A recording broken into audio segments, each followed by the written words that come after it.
وحدہ لا شریک لہ واشہد ان محمدًا عبدہ ورسولہ اللہم صلی علی محمد وعلی آل محمد فلولا نفر من کل فرقۃ منہم طائفۃ لیتفقہوا فی الدین ولینذروا قومهم اذا رجعوا الیہم لعلہم یحذرون۔ ہم پڑھ رہے تھے اصول فقہ کی مبادیات، اور مبادیات میں پہنچے تھے اصول فقہ کا مفہوم اور اس کے اطلاقات۔ اصول فقہ کے مفہوم اور اطلاقات میں بات چل رہی تھی اصول فقہ کی تعریف اور اس کی متعلقات۔ معرفت الاحکام، احکام کی معرفت، اور احکام بھی کون سے ہو؟ ایسے احکام جو شرعیہ ہے اور ایسے احکام جو عملیہ ہے۔ گویا کہ یہ تینوں چیزیں دیکھنی ہے، احکام کو دیکھنا ہے، شریعت کو دیکھنا ہے اور عملیت کو دیکھنا ہے۔ اور دیکھنا کیا ہے؟ ادلہ سے دیکھنا ہے، اور ادلہ کون سی ہے؟ تفصیلیہ ہے۔ اور دیکھنے کا اعلی کار کیا ہے؟ بالاستدلال ہے، استدلال کے ذریعے۔ بات سمجھ رہے کہ نہیں؟ یعنی اگر آپ ادلہ تفصیلیہ کو بنفس نفیس عام زبان میں فہم و بصیرت کر رہے ہیں، استدلال نہیں کر رہے، تو بچے آپ اصولی عالم نہیں ہیں۔ آپ کا مطالعہ نصوص شریعہ کا استدلالی ہونا چاہیے۔ دو لفظ یاد رکھنے ہیں۔ استدلالی کا مطلب کیا؟ کوئی کتنے بندے ایسے ہیں جو دلیل کے بندے ہیں، کتنے بندے واعظین ایسے ہیں کہ جو دلیل کے ہیں، استدلال کے نہیں ہیں۔ دلیل کے ہیں، استدلال کے نہیں۔ دلیل کا مطلب کیا ہے؟ کہ وہ قرآن و سنت کے لفظ بطور دلیل دکھاتے ہیں، قرآن و سنت کے الفاظ بطور استدلال نہیں دکھاتے۔ اور دلیل کی تعریف میں بھی استدلال ہے۔ وہ کیا؟ ما سیق الکلام لاجلی، دلیل دلالت سے ہے، اور دلالت آپ کے لفظوں میں آ ہی نہ رہی ہو۔ آپ کے لفظوں میں دلیل کس سے ہے؟ دلالت سے ہے، اور آپ کے لفظوں میں دلالت شریعہ آ ہی نہیں رہی ہو، تو اس کا مطلب یہ ہے کہ بچے آپ صرف بول رہے ہیں کہ دلیل دو یا دلیل لو، لیکن ابھی آپ کو نہیں اندازہ کہ دلیل دلالت سے کیسے ہوتی ہے۔ بات سمجھے کہ نہیں؟ دلالت کی کتنی قسمیں ہیں؟ وہ یار دلالت الناس، اقتداء الناس۔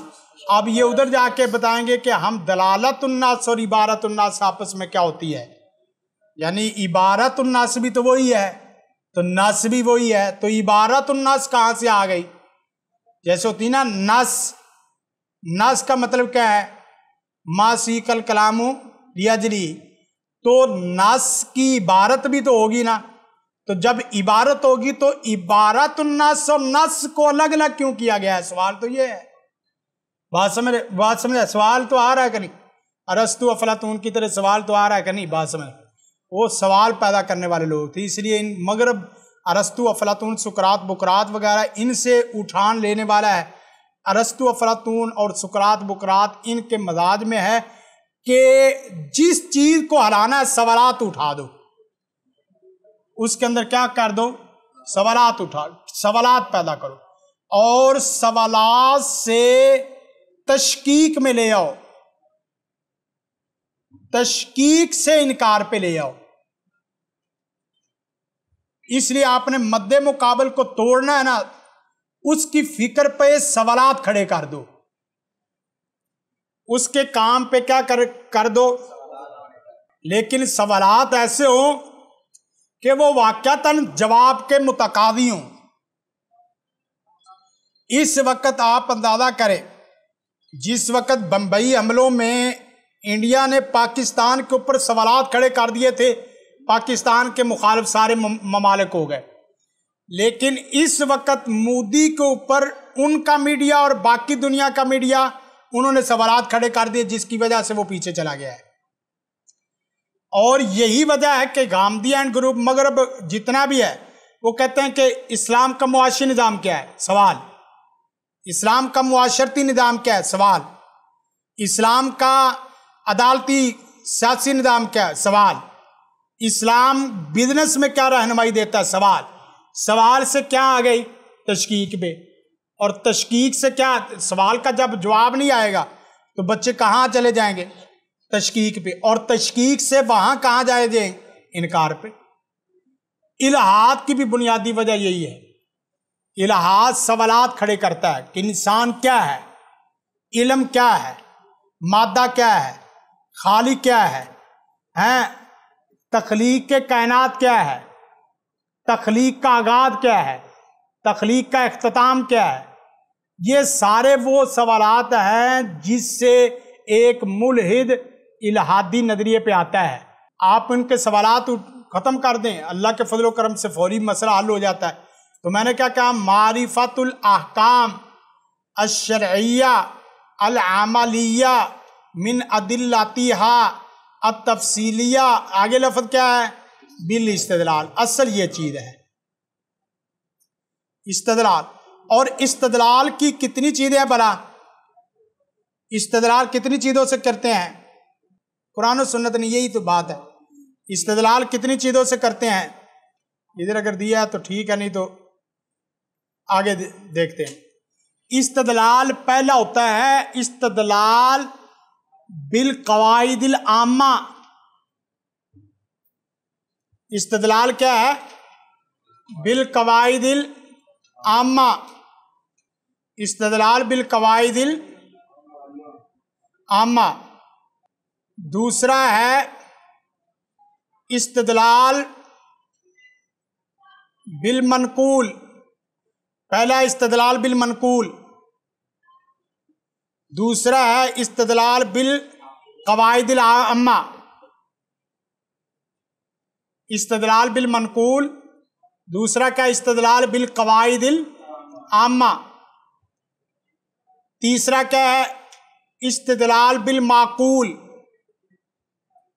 آگے چوتھا کیا ہے، بالمقاصد الشرعیہ۔ یہ چاروں کو دیکھنا کہ آپ کا استدلال منقولی ہے، آپ کا استدلال اصولی قاعدتاً اصولی ہے، آپ کا استدلال بالمعقول مناہج استدلال سے ہے، آپ کا استدلال اب ان چاروں کے اوپر فتوے کا اجرا کرو۔ اس نے استدلال کیا نا کہ کیمرہ ٹھیک ہے، استدلال کیا ویڈیو ٹھیک ہے، اب سوال یہ ہے کہ یہ استدلال بالمنطوق منقول ہے، استدلال بالمنطوق قواعد عامہ سے ہے، ہر ایک کو الگ الگ پڑھیں گے، یا استدلال بالمناہج الاستدلال، مناہج معقول ہے، معقول جسے کہتے ہیں، یا استدلال بالمقاصد شرعیہ ہے۔ پہلے تین کا تعلق کس سے ہے؟ اصول فقہ سے، اور مقاصد شرعیہ کا تعلق کس سے ہے؟ قواعد فقہیہ سے۔ یہ بھی لکھ لیں، بالمعقول لکھیں گے تو اس کا تعلق کیا ہے؟ آپ اندازہ کریں، بات نا بچے چلتی نہیں ہے جب تک سمجھ رہا ہے۔ ہم مہینہ ڈیڑھ ہو گئے، مہینہ بعد اصول فقہ کی مبادیات پہ اس طریقے سے نا، مبادیات نہیں ہے یہ پوری میں گھما رہا ہوں، لیکن اس کے بعد اور یہ کوئی بھی ایسی نہیں ہے کہ ایک بات دوسرے سے اس طرح دھکے سے ملائی جا رہی ہو۔ جہاں جوڑ آتا ہے نا وہاں تو جوڑنا ہی ہے بچے، اور جہاں جوڑ نہیں آتا وہاں کیسے اس طریقے سے کریں؟ بات سمجھ۔ لیکن اصول فقہ کیا ہوتے ہیں بھلا؟ اصول فقہ یا اصول فقہ سے استدلال کیا ہوتا ہے؟ فہم متن کے اصول، فہم متن کے اصول۔ لکھ لو یار، تاکہ اب قواعد فقہ اور اصول فقہ میں بھی ساتھ فرق آ جائے۔ فہم متن کے اصول یعنی متن سے فہم حاصل کیسے کرنا ہے۔ فہم متن کے اصول مطلب متن سے فہم حاصل کیسے کرنا ہے، اس کو کیا کہتے ہیں؟ اصول فقہ۔ لفظ کی دلالت کیا ہے، یہ سمجھنے کے لیے کس کی مدد کی ضرورت ہے؟ لفظ کی دلالت کیا ہے، یہ کس سے سمجھائے گا؟ اصول فقہ سے۔ لفظ ہے، ایک متن ہے، متن کا فہم حاصل کرنے کے لیے کیا ہے؟ اصول فقہ۔ متن سے تھوڑا سا نیچے چلے جاؤ، لفظ کی دلالت کیا ہے، یہ کیا ہے؟ اس کا متعین معنی کیا ہے؟ لفظ کا پہلے معنی لکھ لیں، لفظ کا متعین معنی کیا ہے؟ لفظ کی متعین دلالت کیا ہے؟ آگے یہ بھی لکھ لیں دلائل کے ماخذ کیا ہیں، یعنی جو بندہ آپ کو دلیل دے رہا ہے وہ دلیل کے ماخذ کیا ہیں، یہ بھی کس نے پہچان کروانی ہے آپ کو؟ اصول فقہ نے۔ مسئلے کا مزاج نرمی والا ہے یا سختی والا ہے، یہ کس نے بتانا ہے؟ یہ قواعد فقہیہ نے۔ یعنی فتوے کا مزاج نرمی والا ہے یا سختی والا، یہ مزاج جو بتانا ہے، یہ مزاج اصول فقہ نے نہیں بتانا، قواعد فقہیہ نے مقاصد شریعت کے تحت بتانا ہے۔ یعنی کسی مفتی کے مزاج میں تشدد ہے، کسی میں کیا ہے؟ متساہل ہے۔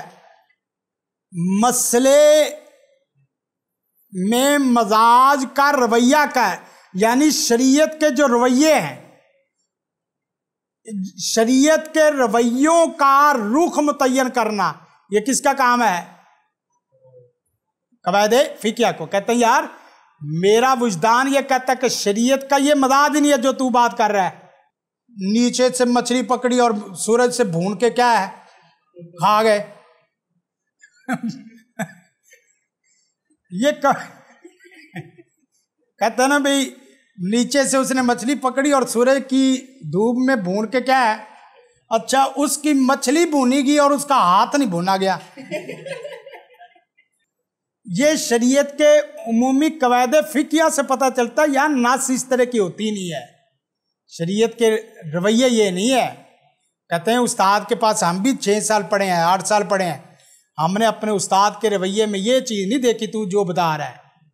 تو جس استاد کو 6 سال آپ نے پڑھا اس کا رویہ پتہ چل جاتا ہے، تو جس شریعت کو آپ نے 20 سال پڑھا اس کا رویہ کا نہیں پتا۔ اسے کہتے ہیں اوپر سے جا کے اصول حدیث میں یہی بحث علم الحدیث کی بنتی ہے، علم الحدیث کی بحث بنتی ہے۔ الحدیث یعنی وہ ایسی بریک علتوں کو جانتا ہے جس علت کے تحت وہ باقاعدہ بتاتا ہے کہ بھئی یہ شریعت کا مسئلہ ہی نہیں ہے، شریعت کی نص ہی نہیں ہے۔ وہ الحدیث کا، جسے جہابذۃ المحدثین کہتے ہیں، جہابذۃ المحدثین۔ احکام میں بنیادی روح کیا ہے؟ احکام کا بنیادی روح، یعنی وہ کہتے ہیں یار یہاں یہ مسئلہ اس طرح کا تھا کہ یہاں تو مصلحت کو لاتا، یہاں تو نرمی کو لاتا، یہاں تو سختی کو لاتا، یہاں تو زور کو لاتا، یہاں تو عجلت کو لاتا، یہاں سستی کو نہ لاتا، یہاں فوریت لاتا، تاخیر نہ لاتا۔ یہ فوریت، تاخیر، یہ سارا مسئلہ کس نے بتانا ہے؟ یہ مقاصد شریعت قواعد فقہیہ نے بتانا ہے۔ جنگ لگی ہوئی ہے، پکاؤ حلوہ اور کھاؤ حلوہ، یہ فوریت سے پہلے، اسے کہتے ہیں قوت فیصلہ۔ قوت فیصلہ آپ کو کس نے پیدا کرنی ہے؟ یہ اسی نے کرنی ہے۔ آپ پھر نا بچے مثلا ایک آدمی ابھی اس چیز میں نہیں، خواتین ہے تو دم کریں گے یا باقی ہے تو اس میں کیا مسئلہ یہ ہے کہ مسائل پیدا ہوں گے، بھائی تو ابھی اسی بات میں الجھا ہوا ہے۔ میں ابھی سوال دیتا ہوں، بچے جواب نہیں ہے، یہ میرے پاس جواب نہیں، یہ بڑے اساتذہ سے دے۔ ایک طرف آپ کے پاس ممبر ہو اور ممبر بھی آپ کے پاس 10,000 کا، 20,000 کا ہو، وہاں ایک آدھے چھوٹے مسئلے کے ساتھ کوئی خاص مصلحت کے تحت آپ نے پہلو میں لینا ہو کہ یہاں آپ نے جو نا وہ رفع دین کیے بغیر اس طریقے سے کام کرنا ہے۔ اب یہاں کوئی مقاصد شریعت کا بندہ ہی دیکھے گا کہ بھئی حرج کیا ہے اس کے چھوڑنے میں اور مرض کیا ہے اس کے کرنے میں، وگرنہ 20,000 بندہ جائے گا، یہاں اس کا ایک رفع دین جائے گا اور وہاں 20,000 کا عقیدہ جائے گا، 20-30,000 بندوں کی شریعت جائے گی۔ گویا کہ قواعد فقہیہ، اصول فقہیہ، اصول فقہ، قواعد فقہیہ، مقاصد شریعت، ان تمام کو جس وقت جمع کر کے آپ دیکھیں گے نا، بچے آپ کو فوراً سے پہلے کوئی نہ کوئی رائے دینی لینی، قوت فیصلہ پیدا ہوگی آپ کے اندر. بات سمجھ آ رہی کہ جہاں سے وگرنہ لفظی فرق بچے سمجھ لو گے کہ یہ وہ ہوتا ہے، اور وہ جب یاد نہیں ہوتا، رٹا نہیں لگتا تو وہ بھول جاتا ہے. یہی وجہ ہے کہ قواعد فقہ اور اصول فقہ کبھی بھی یاد ہو رہتے. بات سمجھ رہے ہیں؟ جس آپ نے دیکھا نا یہاں رویوں کا مسئلہ ہے، یہاں جو ہے نا وہ قوت نرمی سختی اور چیز و مزاد کا مسئلہ ہے. تو آپ یہ یاد رکھیں شریعت کے عمومی مزاد اور رویوں کے اصولوں کو کیا کہا جاتا ہے؟ قواعد فقہیہ. بس اتنا یاد رکھیں، شریعت کے عمومی مزاد اور رویوں کا نام کیا ہے؟ قواعد فقہیہ.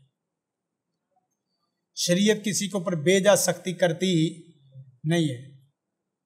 وہ کہتا ہے بھائی بات سن، کسی کے گھر میں مہمان چلا گیا نا، کہنے لگا بھی وہ یہ سنت پوری کر، اس نے تھوڑی سی روٹی اور کھا لی، پھر بات کی، کہنے لگا بھائی بات سن تو عالم آدمی سنت پوری کر، پھر اس نے تھوڑی سی ہمت کر کے اور بھی باقی چیزیں جو تھی وہ کھا لی.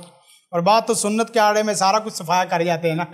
بات سن، لیکن اس نے پھر تھوڑی سی کی نا، جس وقت تیسری دفعہ اس نے کہا کہ بھائی بات سن سنت پوری، کہنے لگا خدا کا نام لے، میں مسافر آدمی، میرے اوپر فرض بھی آدھے ہو گئے ہیں اور تو سنتے بھی پوری کروا رہا ہے.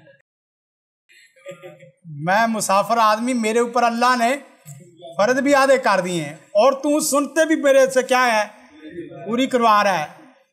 ان چیزوں کو سامنے رکھ کے آگے دیکھیں بھی. بات چل رہی تھی معرفت الاحکام الشرعیہ العملیہ من ادلتہا التفصیلیہ، ان چیزوں کو ساتھ سامنے رکھنا. اور اس کے بعد آگے ہے بداد میں اصول فقہ کو ظاہری اور سرسری طور پر نہیں بلکہ انتہائی گہرائی سے استدلالی طور پر سمجھنے کی ضرورت ہے، تاکہ قرآن و سنت کی صحیح اور جامع تفہیم، دو لفظ بولے ہیں، ایک تو صحیح تفہیم کرنا بھی ضروری ہے، اس صحیح کو جامع بنانا بھی بہت ضروری ہے. دیکھنے میں بچے دو لفظ ہے لیکن لگ پتہ جاتا ہے لفظ کی لفظ جامع لفظ کو جامعیت کا کیا پہنانا؟ جامع پہنانا. پھر شریعت کی معاشرتی تفہیم اور اطلاق یہ کیا ہوگا بلا؟ قرآن و سنت کی صحیح تفہیم اور جامع تفہیم، صحیح اور جامع تفہیم، اس کو کیا کہیں گے زبان میں؟ اس کو کیا کہیں گے؟ استدلال. اور شریعت کی معاشرتی تفہیم اور اطلاق کو کیا کہیں گے؟ استنباط. جہاں سماعت آ جائے گا نا وہاں کیا آ جائے گا؟ استنباط آ جائے گا. جہاں سماعت آئے گا، آپ کے یہ کپڑے شرعی طور پہ پہننے ٹھیک ہے، آپ کی یہ کرسی، آپ کی یہ ٹوپی، آپ کی یہ موبائل، آپ کا یہ کیمرہ، آپ کی یہ ویڈیو، آپ کا یہ ڈائس، آپ کی یہ کرسی، یہ ساری چیزیں کیا آ جائے گی؟ استنباط. گویا کہ پہلے استدلال کرنا، اس استدلال کے ذریعے کیا کرنا ہے؟ استنباط کرنا. میرا خیال ہے کہ تھوڑا تھوڑا کافی بہتر ہونا شروع ہو گیا ہے کہ نہیں؟ قبلے کی ڈائریکشن ہونی شروع ہو جائے نا تو پھر اس کے بعد آگے مسئلہ ہے. پھر آگے ہے ایک تیسرا کام، یہ بڑے لوگوں کا کام ہے جو بڑے کبار اساتذہ یا باقی جدید پیش آمدہ چیلنجز کو منہج سلف کی روشنی میں کیا کیا جائے. آپ چھوٹے چھوٹے کے پکڑ لیں، یہ نہ ہو کہ بندے محلے کے ہیں اور دنیا سے کم لیول کی بات نہیں کرتے. ابھی آپ کے محلے کی بندہ بات نہیں سنتا اور آپ چیلنج دے دیتے جنرل عاصم، یہ نہ کرو وگرنہ بائی پاس جنت الفردوس ہے. بات سمجھ رہے اور اگر جانا تو پھر دیکھ لیں. آپ اپنے اپنے علاقے پہ رہے نا پہلے، اپنے اپنے، لیکن اس کے بعد جب آپ کو پتہ چل جائے کہ آپ کی بات سنی جا رہی کی جا رہی تو پھر اس کے بعد آگے چلیں. بات سمجھے. جدید پیش آمدہ مسائل میں اب یہ جنگی حالات میں بچے جنگ آپ کے لیے بڑے کبار، ہمارے لوگ نا جو کبھی بھی یاد رکھنا، علی کمال کی بھی سوچ فکر یہی ہے اور آگے بھی اپنے سے بڑے کبار اساتذہ اور اپنے سے بڑے کبار ادارے اور اپنے سے بڑے کبار قائدین، علی کمال چاہے جو بھی ہو، لیکن بچے اس کی فکر میں یہ نہیں ہے کہ کسی کے اوپر تنقید اور نقد کرے. ہماری فکر میں یہ نہیں. ہم باوجود اس طرح کے ایک خاص سلیبس سے ٹیٹڈ سے بھی چلیں گے، لیکن میں واضح طور پہ لائیو کیمرے میں کہہ سکتا ہوں کہ مرکزی جمعیت بھی ہماری، جمعیت اہل حدیث بھی ہماری ہے، قرآن و سنہ بھی ہماری ہے، باقی سب چیزیں ہم سب کے، یہ ہمارے سارے مسلمان بھائی ہیں اور کسی کے اوپر نقد کو ہم ادارے میں نہیں سن سکتے. یہ نہیں ہے کہ بھائی اس کے نعرے لگاؤ اور اس کے نعرے نہ لگاؤ، اس کے اوپر تنقید کرو، نہیں، شریعت سب سے بڑی چھتری ہمارے اوپر شریعت کی ہے، قرآن و سنت کی ہے۔ تو بھائی جو کبار اساتذہ ہیں، کبار اساتذہ ہیں، ان کی رائے، ہاں اگر آپ کو رائے کوئی خاص پتہ ہے کہ سید انبیاء مضاف الیہ ہوتا ہے، انہوں نے کچھ اور بنایا ہوا ہے، تو وہ آپ سوال کر کے پہلے پوچھے، ہو سکتے یہ نہ کہیں کہ یہ ایسے نہیں ہوتا، نہیں، پہلے سوال کر کے پوچھے سر میرے ذہن میں تو یہ 3 ہوتے ہیں، کوئی اور بھی ہے تو بتا دیں، یہ نہ کہیں یہ غلط ہے۔ یہ مزاحن استاد کے متعلق میں نہیں کہہ رہا۔ میرے سامنے ایک بلکہ چیمہ صاحب بیٹھے ہوئے تھے، نواز چیمہ صاحب، تو یعنی یہ لوگ وہ ہیں جنہوں نے ہمارے ماں باپ دادے جس وقت یہ تبلیغ لوگ کرتے رہے ہیں، بڑے بڑے جتنے بھی، اس وقت بھائی ہمارے باپ دادے ماں باپ ان کی وجہ سے تقریروں کو وہ بیٹھے ہوئے تھے، مجھے سے سوال کر، میں نے کہا چیمہ صاحب کی موجودگی میں کوئی نہیں جواب دے سکتا، ہمارے بڑے ہیں بھائی، بات سمجھ رہے کہ ان کی موجودگی میں ہم نہیں جواب دے سکتے، جس وقت وہ کہیں گے کہ یہ تو وہ بھی میں تجھے الگ بتا دوں گا۔ بڑے استاد کی موجودگی میں کبھی زندگی میں ہم نے تو نہیں سیدھی بات رائے، اور اگر ویسے کہہ دے کہ استاد کہہ دے بیٹا اس کو رہنمائی کر دے تو وہ ٹھیک ہے، لیکن کبھی بھی اور کسی استاد کی رائے کے اوپر پھول اور اس طرح کے ہاتھ، اس طرح کی چیزیں، دل نا یہ کملے لوگ اس طرح کرتے ہیں، کبھی اپنی نا سنجیدگی کو نہ ختم کرو۔ ویسے زیادہ ہوتا ہے کہ گروپوں میں عام طور پہ چلتا ہے نا ویسے چیز، لیکن اپنی سنجیدگی کو برقرار رکھنا بچے۔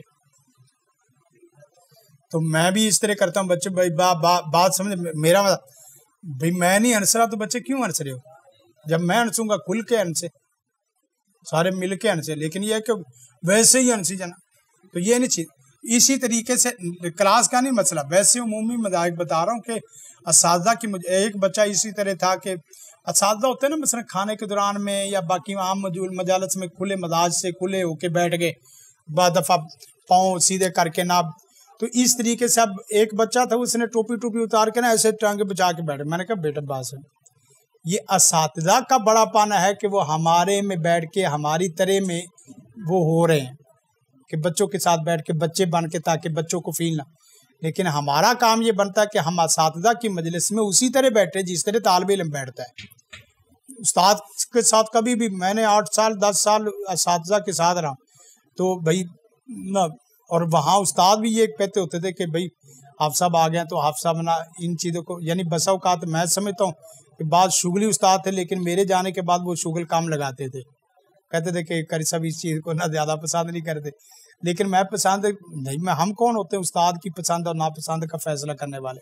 اساتذہ کی خدمت بہت بڑا مقام دیتی ہے، اور ابھی بھی آپ یقین کریں کہ اساتذہ کی خدمت سے وہ چیزیں، بات ابھی بھی ہم باہر نہیں جا رہے، اس لیے میں نے شروع میں کہا کہ ہماری گاڑی میں جس نے بیٹھ رہا ہے اینڈ تک جائے، یہ نہیں کہ اپنی اپنی منزل میں اترتا جائے۔